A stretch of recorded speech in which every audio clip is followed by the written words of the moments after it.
So what is it for you that attracts you to coming to East London or Dagenham on an early grey morning?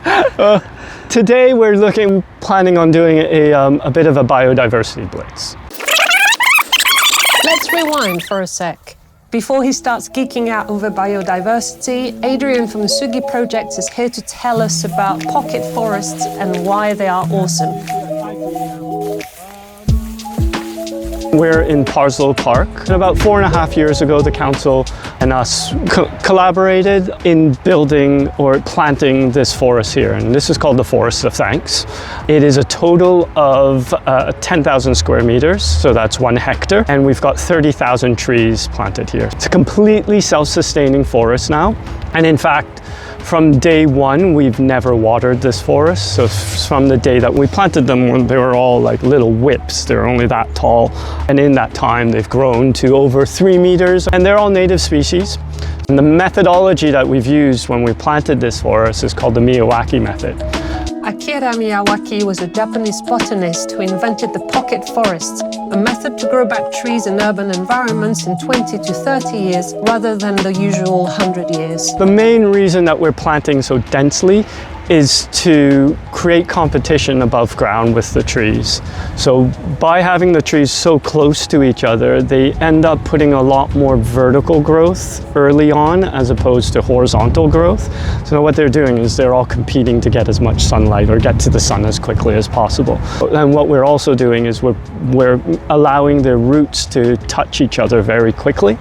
And by that, along with fungus, so mycelium, they are able to communicate with each other if certain parts of the forest are being attacked by a disease or if they're being attacked by pests. Eventually the signal gets to the other trees at the other side of the forest saying, hey, I'm being attacked by this over here. Release a chemical that's making you less attractive to whatever is attacking us here. Is it true that trees can suffer from loneliness?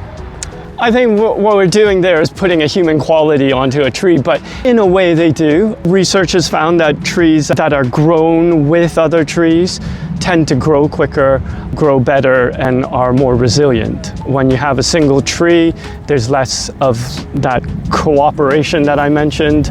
And you see that with trees that are planted singularly on the side of streets. A lot of these newer trees that are being planted don't live longer than about 10 to 15 years. So let's imagine we start planting pocket forest everywhere in the city. How is that going to help us with climate, for example? We have a forest in the South Bank that does this really well in London in the summer. We were doing temperature checks inside the forest, and we were getting temperatures down to 26 degrees inside of the forest.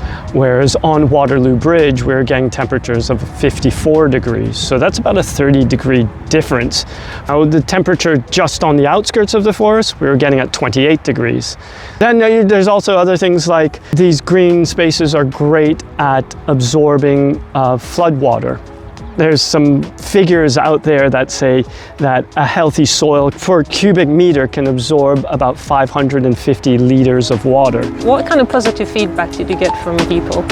We've done a study with Oxford University to quantify the mental and physical benefits of being close to a good quality green space. And what we are finding with early results from it is that there has been a benefit to people sitting in the space with lowering heart rates, the feeling of less anxiety, of more relaxation and more tranquility. So by doing projects like this, by bringing nature-based solutions into cities, I feel that we as a society can only benefit. And I'm not just saying just our Miyawaki pocket forest, but I'm also saying things like bioswales, like meadows, like green roofs, well done living walls, all of those things, or just gardens, gorilla planting on top of bus stops. Just bringing nature into the city is so important. We do a lot of plantings with volunteers, and we do plantings with children. A lot of the children that are in inner city spaces don't have access to green spaces at all. Being able to introduce them to nature or to wildlife is just incredible. The amount of excitement and joy that they get from finding a worm while they're digging is just, it's beautiful.